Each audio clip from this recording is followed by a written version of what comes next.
लोगों को हिंदी साहित्य का इतिहास प्रारंभ था। यूजीसी नेट में हिंदी साहित्य के इतिहास से 23 से 30 प्रश्न आता और 60 प्रश्न जो है आपका यूनिट 6 से लेकर 10 तक और 10 प्रश्न जो है आपका अपठित गद्यांश पूछा जाता है। तो सबसे पहले हमको जानना है हिंदी साहित्य का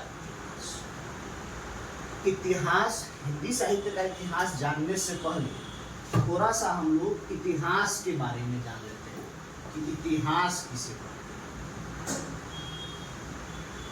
हैं। इतिहास को अंग्रेजी में ठीक है हिस्ट्री कहते हैं। ठीक है, तो हिस्ट्री जो है वह हिस्टोरिया नामक ग्रीक वर्ड से बना है। हिस्ट्री जो है वह किससे बना है? हिस्टोरिया।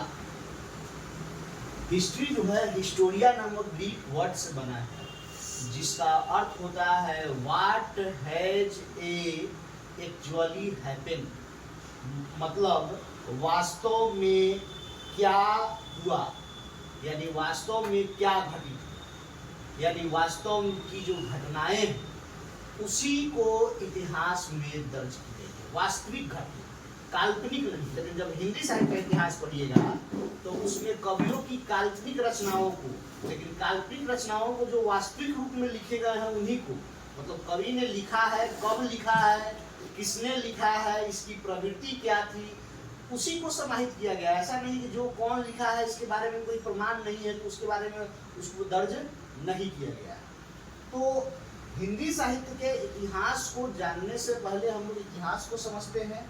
इतिहास जिसको अंग्रेजी में हिस्ट्री कहते हैं, और हिस्ट्री जो है हिस्टोरिया नामक ग्रीक वर्ड से बना है, जिसका अर्थ होता है व्हाट हैज एक्चुअली हैपेंड, अर्थात वास्तव में क्या हुआ या वास्तव में क्या घटित हुआ। इस तरह से जो है इतिहास के संदर्भ में कहा गया है कि इतिहास जो है अतीत के तथ्यों का वर्णन विश्लेषण जो कालानुक्रम पद्धति द्वारा किया जाता है उसको इतिहास कहते हैं। इतिहास किसे कहेंगे? तो अतीत के तथ्यों का वर्णन विश्लेषण कालानुक्रम पद्धति द्वारा किया जाता है तो उसको हम क्या कहते हैं? इतिहास। जब आप लोग बच्चे रहे होंगे 8वीं 9वीं क्लास में पढ़े होंगे तो लोग इतिहास के बारे में उस क्लास में इसी तरह से लोग परिभाषित करता था कि इति मान इतिहास मतलब कहानी, बीती हुई कहानी को इतिहास कहते हैं। बहुत छोटे क्लास में आप लोग पढ़े होंगे, लेकिन जब जो है आपका स्टैंडर्ड बढ़ता गया है उसकी परिभाषाएं बदलती गई और आपको नए तरीके से उस पर जो है चिंतन करने के लिए जो है ये किया गया। तो अगर इति मतलब बीती, हास मतलब कहानी, तो मेरे नाना जी मर गए तो वो भी इतिहास होगा, तो हो जाना चाहिए था। उनका तो नाम इतिहास में कहीं दर्ज है ही नहीं, वो तो बीती ही कहानी है। तुम्हारे नाना जी अगर नहीं होंगे तो भी तो दर्ज हो गए इतिहास में, फिर क्यों नहीं? तो इतिहास क्या है समझो इस बात कि तथ्यों का वर्णन विश्लेषण जो कालानुक्रम पद्धति द्वारा किया जाता है उसको इतिहास कहा गया है। यानी सबसे पहले तथ्य जरूरी है, तथ्य होना, तथ्य नहीं होगा तो मतलब इतिहास में उन्हीं घटनाओं को दर्ज किया जाता है जो घटनाएं काफी महत्वपूर्ण है, जिसका जनमानस पर प्रभाव होता है। जब घटनाएं कब हुई, कैसे हुई, क्यों हुई, उसके तथ्य एवं प्रमाण उपलब्ध है तो फिर उसको हम क्या करते हैं? इतिहास के अंतर्गत रखते हैं। ठीक है, अगर तथ्य उपलब्ध नहीं है, अगर घटनाओं के संबंध में कोई बातें उल्लेखित नहीं है तो उसको जो है हम इतिहास के अंतर्गत नहीं रखते। हेरोडोटस को जो है इतिहास का पिता कहा गया है। हेरोडोटस को जो है इतिहास का पिता कहा गया है। और इसी तरह से जो है एडम स्मिथ है इकोनॉमिक्स के, और हैकेटियस है ज्योग्राफी के, एक दो और है जो हमारे दिमाग से निकल रहा है, सब याद था वो थोड़ा सा धीरे धीरे दिमाग से जा रहा है। तो एक तरह से क्या है कि हेरोडोटस ने इतिहास की कुछ विशेषता बताई। तो इतिहास के 4 लक्षण जो है हेरोडोटस ने बताया। और कहा कि इतिहास में ये 4 लक्षण होना जरूरी है। कौन कौन? तो प्रथम का है कि इतिहास वैज्ञानिक विधा है, अतः इसकी पद्धति आलोचनात्मक होती है। क्या होती है? आलोचनात्मक। इतिहास जो है वह क्या है? एक तरह से कि मतलब जो है वैज्ञानिक विधा है, और इसकी पद्धति क्या होती है? आलोचनात्मक। मतलब यूनानी विद्वान हेरोडोटस ने इतिहास के 4 लक्षण बताए। तो उसमें प्रथम है कि इतिहास वैज्ञानिक विधा है, साइंटिफिक जो है, ठीक है, और इसकी पद्धति आलोचनात्मक। तो पहले वैज्ञानिक समझिए। वैज्ञानिक जैसे साइंस शब्द जो है साइंस्टिया नामक ग्रीक वर्ड से बना है, जिसका अर्थ होता है स्टेप बाय स्टेप, यानी क्रमिक अध्ययन। विज्ञान में हम कुछ भी पढ़ेंगे तो वह क्रमिक अध्ययन होता है, और सोशल साइंस भी इसी को कहा गया है कि तथ्यों का, घटनाओं का क्रमिक अध्ययन। सोशल साइंस इसीलिए उसका नाम पड़ा है सोशल साइंस, यानी तथ्यात्मक क्रमिक अध्ययन। यानी जो साइंस शब्द जो है वह साइंस्टिया नामक ग्रीक वर्ड से बना है, और उसका अर्थ होता है स्टेप बाय स्टेप, क्रमिक, क्रम से अध्ययन करना। मतलब एक निश्चित क्रम में, जैसे अगर 1855 की घटनाओं का वर्णन है तो फिर 1856, फिर 57, ऐसा नहीं हो तो पहले 57, फिर 55, तो फिर 54, ऐसे पढ़ेंगे, फिर 58, तो वो गलत हो जाएगा। तो यहाँ इतिहास के बारे में बोला वैज्ञानिक विधि है, तो वैज्ञानिक विधि साइंटिफिक है, यानी जो यहाँ घटनाओं का जो अध्ययन होता है वो क्रमिक होता है, क्रम से होता है, और इसकी पद्धति आलोचनात्मक होती है। आलोचना का अर्थ होता है तटस्थ रहकर गुणों दोषों को दिखाना, आलोचना हुआ। जैसे अगर किसी के बारे में कहना हो कि नहीं ये अच्छा नहीं है या बुरा है, तो हम तटस्थ रहेंगे। अगर वो मेरा दोस्त ही है, अगर वो खराब है तो हम कहेंगे कि नहीं खराब है, ये तटस्थ होना हुआ। अगर वो मतलब बहुत अच्छा है और हमारा दुश्मन है, तो हम ऐसा नहीं कहेंगे कि वो जो है बुरा है। अगर हम तटस्थ हैं तो हम उसको कहेंगे कि नहीं वो अच्छा आदमी है, हमसे अच्छा रिलेशन नहीं, लेकिन आदमी अच्छा है, ठीक है। तो वो क्या हुआ कि इस तरह से, या जब किसी को आलोचना में लाइएगा, मतलब हिंदी साहित्य या अन्य तरह के जो लेखनी में जो आलोचना है, जो पढ़ने लिखने में, तो उसमें लाइएगा तो किसी भी विषय पर विद्वानों का तटस्थ रहते हुए जो मत दिया जाता है वह आलोचना है। इसीलिए इतिहास जो है आलोचनात्मक पद्धति है। आप देखिएगा इतिहास में जो दर्ज किए गए वो किसी से प्रभावित और पूर्वाग्रह से प्रभावित होकर नहीं दर्ज किया जाता है। उसमें जो कुछ भी दर्ज किया जाता है वह तटस्थ होकर यह क्यों हुआ था, कैसे हुआ था, कारण क्या था, और इससे ये क्या हुआ, नुकसान क्या हुआ, इसके फायदे क्या थे, या इसके मूल चीजों में मतलब क्या है। तो इस तरह से जो है इसका वर्णन, यानी प्रथम पॉइंट कहिएगा कि हेरोडोटस ने कहा कि इतिहास एक वैज्ञानिक विधा है, इसकी पद्धति आलोचनात्मक होती है। याद हो गया। दूसरा पॉइंट है यह मानविकी के अंतर्गत आता है, अतः मानव जाति से संबंधित है। मानविकी संकाय अगर आप लोग जानते होंगे, ठीक है, तो ह्यूमैनिटी जिसको बोलते हैं अंग्रेजी में, तो अगर आप जानते होंगे तो उसके अंतर्गत, ह्यूमैनिटीज के अंतर्गत, मानविकी संकाय के अंतर्गत हिंदी, अंग्रेजी, मैथिली और ये जो है आपको क्या बोलते हैं सोशल साइंस वगैरह, ये सब आ जाता है।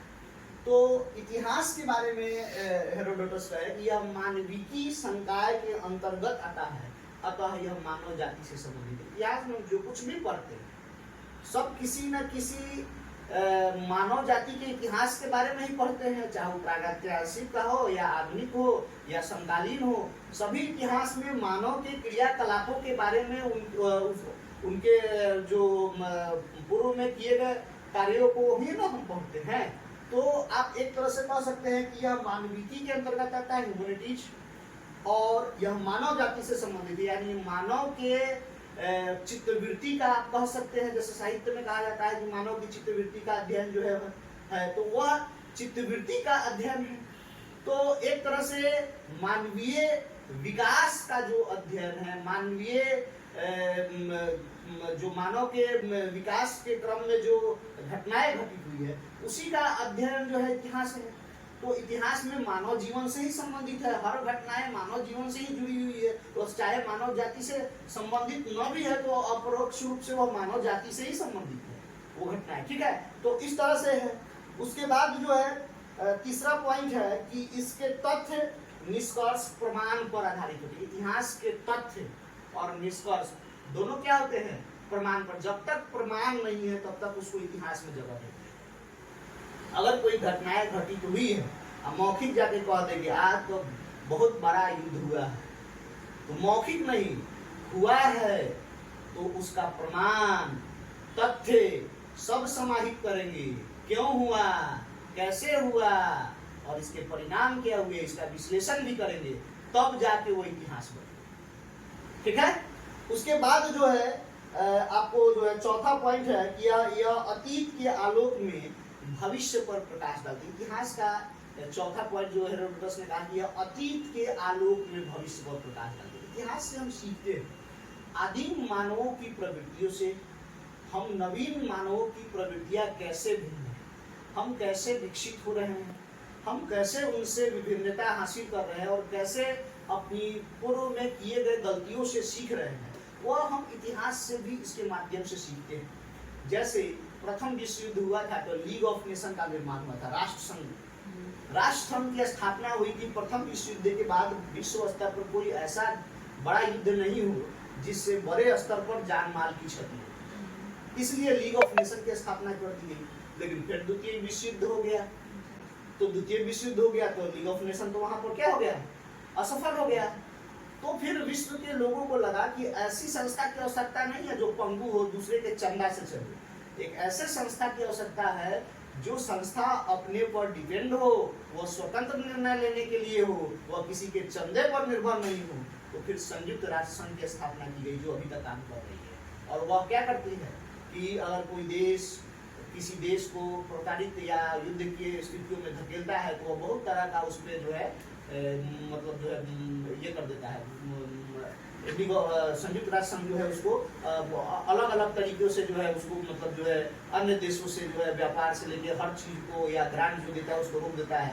तो इसके कारण जो है युद्ध जैसी परिस्थितियां टल जाती है। और उसके पास अपना सैनिक है, उसके पास अपना बैंक है, उसके पास अपना स्वास्थ्य विभाग है, उसके पास विश्व स्तर पर मतलब जो है एक मतलब जो है कार्यशाला है, मतलब कार्यालय है। तो इस तरह से वह संयुक्त राष्ट्र संघ जो है वह कार्य कर रहा है। और वह कार्य इसलिए कर रहा है तो आज देखिए द्वितीय विश्व युद्ध के बाद अभी तक उस तरह का कोई भयानक युद्ध नहीं हुआ। तो हम अपनी पिछली गलतियों से आगे की गलतियों के लिए सीख लिए। तो इसीलिए हेरोडोटस ने कहा है कि इतिहास जो है अतीत के आलोक में क्या करता है, भविष्य पर प्रकाश डालता है। 4 पॉइंट हम बताए हैं। हेरोडोटस जो इतिहास के पिता माने जाते हैं, उन्होंने कहा कि इतिहास के 4 अभिलक्षण हैं। इतिहास जो है वैज्ञानिक विधा है, अतः इसकी पद्धति आलोचनात्मक होती है। दूसरा पॉइंट है कि यह मानविकी के अंतर्गत आता है, अतः मानव जाति से संबंधित है। तीसरा पॉइंट बताया है कि इसके जो तथ्य निष्कर्ष प्रमाण पर आधारित है। और चौथा पॉइंट बताए हैं कि इतिहास जो है अतीत के आलोक में भविष्य पर प्रकाश डालता है। हमको लगता है कि अब आप लोग इतिहास समझ गए। अब आते हैं हिंदी साहित्य के इतिहास में। चूंकि इतना नहीं समझते तो हिंदी साहित्य के इतिहास में नहीं समझते, इसीलिए हम समझाएं। ठीक है। हिंदी साहित्य का इतिहास समझिए। 1929 ईस्वी में प्रकाशित है आचार्य रामचंद्र शुक्ल जी का हिंदी साहित्य का इतिहास, जो हिंदी इतिहास लेखन परंपरा में सबसे समृद्ध, सबसे ज़्यादा मतलब जो है तटस्थ और एक तरह से बोल सकते हैं कि प्रमाणित है। और इसी को हिंदी साहित्य में आधार भी माना जाता है। तो हिंदी साहित्य के इतिहास लेखन की परंपरा आज से प्रारंभ रही। सबसे पहले जो है गरसा द तासी ने इस्तवार द ला लिटरेचर इंदोई हिंदुस्तानी फ्रेंच भाषा में हिंदी साहित्य का इतिहास लिखा। उसके बाद शिव सिंह सेंगर ने शिव सिंह सरोज की रचना की। उसके बाद आपको ये the modern vernacular literature of Hindustan अंग्रेजी में हिंदी साहित्य का इतिहास लिखा गया। फिर मिश्र बंधुओं ने मिश्र बंधु विनोद 4 भाग में हिंदी साहित्य का इतिहास लिखते हैं। और उसके बाद आचार्य रामचंद्र शुक्ल और आगे जो है हिंदी साहित्य के वैज्ञानिक इतिहास तक, और अभी जो है हिंदी साहित्य का आधा इतिहास या उथल नाली का इतिहास तक आप पढ़ते हैं। 2013-14 तक जो इतिहास ग्रंथ लिखे हैं। तो हिंदी साहित्य के इतिहास लेखन की परंपरा में सबसे पहले इतिहास दर्शन जानना जरूरी। इतिहास दर्शन क्या है? दर्शन मतलब होता है दृष्टिकोण, लिखने का दृष्टि, अलग अलग दृष्टि। तो इतिहास लेखन की जो पद्धतियां अपनाई गई उसमें 4 पद्धतियां। आपको थोड़ा सा हम मौखिक समझा देते हैं अभी, क्योंकि बहुत छूट जाएगा तो कल से उन लोगों को भी छूटेगा जो नियमित आएंगे। तो प्रथम जो है आप समझिए उसको कि ये वर्ण अनुक्रम पद्धति जो है उसमें इतिहास ग्रंथ लिखे गए। इसको वर्णमाला पद्धति भी कहा जाता है। इसके अंतर्गत ही ये इस्तवार दौल हिंदुस्तानी और शिव सिंह सेंगर का शिव सिंह सरोज लिखा गया। इस लेखन की पद्धति क्या है कि डिक्शनरी पद्धति इसको बोलते हैं, वर्णमाला पद्धति या डिक्शनरी। जैसे क अक्षर के कवि को एक साथ, ख अक्षर के कवि को एक साथ, ग अक्षर के कवि को एक साथ। तो इससे देखिए इसका नुकसान क्या है। क से कबीर, क से केशवदास, क से के मतलब जो है ये केदारनाथ सिंह, क से केदारनाथ अग्रवाल। अब बताइए क से कबीर भक्ति काल के कवि, क से केशव रीतिकाल के कवि, क से केदारनाथ अग्रवाल ये प्रगतिवाद के कवि, और क से केदारनाथ जो है समकालीन और नई कविता के कवि। अब बताइए चारों को एक साथ लिखना होगा, इसलिए यह इतिहास पद्धति इतनी विकसित नहीं हुई। इसमें दोष था। वर्णमाला पद्धति जिसको हम डिक्शनरी पद्धति कहते हैं उसमें उतना ज्यादा उसमें प्रसिद्धि प्राप्त नहीं हुई। और इस पद्धति द्वारा 2 इतिहास ग्रंथ लिखे गए, इस्तवार दौलाल एंदोई ए हिंदुस्तानी और शिव सिंह सरोज का शिव सिंह सेंगर। ठीक है, शिव सिंह सेंगर का शिव सिंह सरोज। तो इस तरह से 2 इतिहास ग्रंथ जो है। उसके बाद दूसरा है कालानुक्रम पद्धति। तो ऐसे इतिहास ग्रंथ जिनको क्या किया गया कि कवियों और लेखकों के जीवन क्रम के अनुसार सजा के लिखा गया। यह थोड़ा सा इतिहास लेखन के करीब की पद्धति है, लेकिन केवल जीवन क्रम के अनुसार कवियों को सजा देने से वह इतिहास नहीं बन सकता है। इतिहास बनने के लिए जरूरी होता है उसका तदयुगीन परिस्थिति, जाति, वातावरण, क्षण, जाति, वातावरण और क्षण, टाइम, ये तीनों के आलोक में जो है इसका क्या करना है। जाति, वातावरण और क्षण, इस तीनों के आलोक में उसका वर्णन विश्लेषण करना, विश्लेषण जरूरी है। सिर्फ कवियों और लेखकों को क्रम से लिख देना जो है इतिहास नहीं कहलाता है। और कालानुक्रम पद्धति द्वारा अगर उसको कोई पूछेगा तो कहिएगा कि इतिहास साहित्य के इतिहास लेखन की वह पद्धति जिसमें कवियों एवं लेखकों को उनके जीवन क्रम के अनुसार सजा कर लिखते हैं। ठीक है, ऐसे कवियों को, ऐसे इतिहास ग्रंथ को जो है कालानुक्रम पद्धति द्वारा लिखा गया इतिहास ग्रंथ कहते हैं। इसके अंतर्गत जो है आपको मिस्र बंधु का मिस्र बंधु विनोद आता है और द मॉडर्न वर्नाक्यूलर लिटरेचर जो है जॉर्ज ग्रियर्सन का आता है। ये 2 इतिहास ग्रंथ इस पद्धति द्वारा लिखे गए। अब जो है इसके बाद है विधेयवादी पद्धति, विधेयवाद, जिसमें जाति, वातावरण और क्षण, ये 3 महत्वपूर्ण। जाति, वातावरण ये साहित्य को प्रभावित करता है। और यह विधेयवादी पद्धति के जनक जो है पाश्चात्य साहित्य में तेल थे। तेल ने ही सबसे पहले साहित्य के मूल में 3 तत्वों को बताया, कहा जाति, वातावरण, क्षण। और इसी का अनुसरण हिंदी साहित्य में आचार्य रामचंद्र शुक्ल जी ने करते हुए हिंदी साहित्य के इतिहास ग्रंथ की रचना 1929 ईस्वी में की। और इसमें जो है साहित्य का मूल्यांकन जो है कवियों और लेखकों को जीवन क्रम के अनुसार सजाते हुए जाति, वातावरण और क्षण के परिप्रेक्ष्य में उसका मूल्यांकन किया। तो जाति क्या है पहले समझ जाइए। जाति मतलब कास्ट थोड़े हो, जाति मतलब हुआ लोग, समुदाय, यानी जहां जैसे लोग होंगे, जिस तरह का समुदाय होगा, साहित्य का स्वरूप वैसा होगा। अगर कोई आदिवासी होगा तो वह आदिवासी प्रवृत्ति की कविताएं लिखेगा। कोई शहर में रह रहा होगा, शहरी लोग होंगे तो वह शहरी प्रवृत्ति की कविता लिखेगा। कोई राष्ट्र प्रेमी होगा तो वो राष्ट्र प्रेम की कविता लिखेगा। कोई समाज सेवियों का मतलब जो है ये होगा तो वो समाज सेवा की कविता लिखेगा। यानी जहां जैसे लोग रहते हैं, सभ्य लोग होंगे तो सभ्य कविता होगी, असभ्य लोग होंगे तो असभ्य कविता होगी। यानी जाति जो है वह साहित्य को प्रभावित करता है। तेल का है, उसी का अनुसरण रामचंद्र शुक्ल का है कि मतलब रामचंद्र शुक्ल ने भी कहा कि जाति जो है वह साहित्य को प्रभावित करता है। जैसे हमारे यहाँ जो कविताएं लिखी जाती है भारत में, उसमें सत्यम शिवम सुंदरम की शंख ध्वनि है। कहीं भी आपको उसमें मतलब जो है सत्यम शिवम सुंदरम से बाहर जो है वो कवि निकलने की प्रयत्न नहीं करता है। बहुत कम कवि ऐसे हैं जो पाश्चात्य सभ्यता के अनुसार काव्य रचनाएं करते हैं भारत में। लेकिन आप भारत में जाइए, इससे बाहर चले जाइएगा तो जो वहाँ की जो सभ्यताएं हैं, वहाँ की जो संस्कृति है, वहाँ की संस्कृति भारतीय संस्कृति से भिन्न है। और जो भारतीय संस्कृति से उसकी विभिन्नता होने के कारण सबसे जो महत्वपूर्ण बात है कि आप देखिएगा कि किस प्रकार से वह वहाँ का जो साहित्य है वह वहाँ के प्रवृत्तियों के अनुकूल है। जैसे वहाँ का विवाह की परंपरा, हमारे यहाँ विवाह की परंपरा में दोनों में बड़ा भिन्नता है। हमारे यहाँ एक बार विवाह होता है तो 7 बार उसको फेरी लगवाया जाता है। 7 फेरी मतलब 7 जन्म साथ रहना है, इसका वचन दिलाया जाता है। वो भारतीय परंपरा में। लेकिन अगर आप वही विदेश में चले जाइएगा, अमेरिका में, इंग्लैंड में, तो ब्रिटेन में, तो वहाँ पर जो है आपको वहाँ शादी कॉन्ट्रैक्ट मैरिज होता है।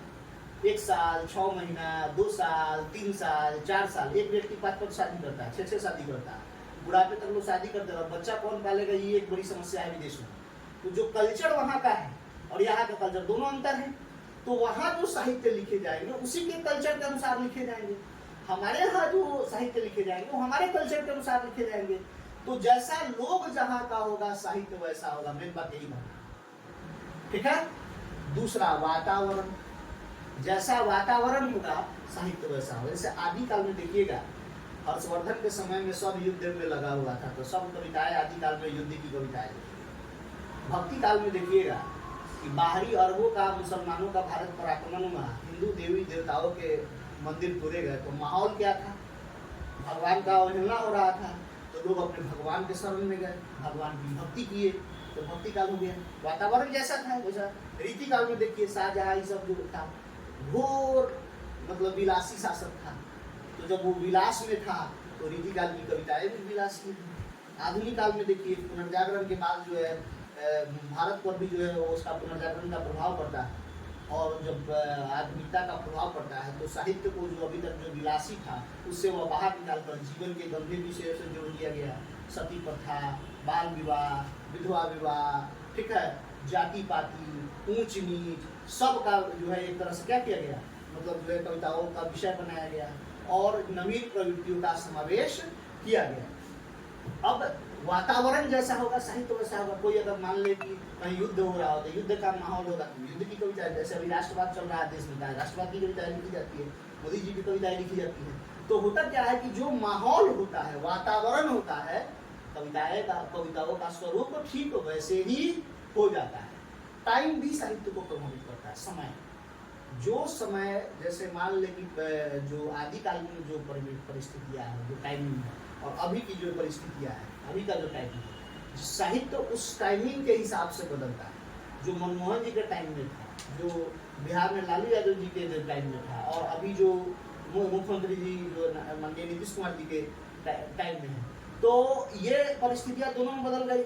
वहाँ एक सरकार जो है बहुत सारे विवादों से चला, यहाँ बड़ा एक अलग तरीके से चलाया जा रहा है। तो दोनों परिस्थितियों को अगर आप देखेंगे तो समय बदलता है, टाइमिंग बदलता है, साहित्य स्वरूप बदल जाता है। तो हम ये राजनीति से ही हम ले लिए कि राजनीति की जो कविताएं हैं अगर हम देखें तो दोनों टाइम का अलग अलग होगा।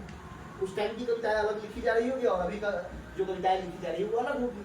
फिर हम आप टाइमिंग देखिएगा, आदिकाल की कविताएं और आधुनिक काल की कविताएं भिन्नता है। समय जो है वह साहित्य को प्रभावित करता है। जैसे ही समय बदलेगा प्रवृत्तियाँ बदल जाती है साहित्य। समय के साथ साथ साहित्य की प्रवृत्तियाँ भी बदलती जाती है। आप देखिए भक्ति काल में, रीति काल में, आधुनिक काल में, भारत युग, द्विवेदी युग में द्विवेदी युग की प्रवृत्तियाँ है, छायावाद में छायावादी प्रवृत्तियाँ है। फिर समय आगे बढ़ता है तो प्रगतिवाद में प्रगतिवादी काव्य प्रवृत्तियाँ है, और फिर उसका प्रयोगवाद, नई कविता, अकविता, समकालीन कविता और अस्वीकृत कविता, बहुत सारे काव्य आंदोलन जो है चलाए गए। तो जैसे जैसे समय बदलता है साहित्य की प्रवृत्तियाँ बदलती चली जाती है। इसीलिए आप कह सकते हैं कि रामचंद्र शुक्ल जी ने साहित्य के मूल में 3 चीज़ों को समाहित किया: जाति, वातावरण और क्षण। इसी के आलोक में कवियों का मूल्यांकन करते हुए उन्होंने साहित्य का मूल्यांकन, ठीक है। अब जो है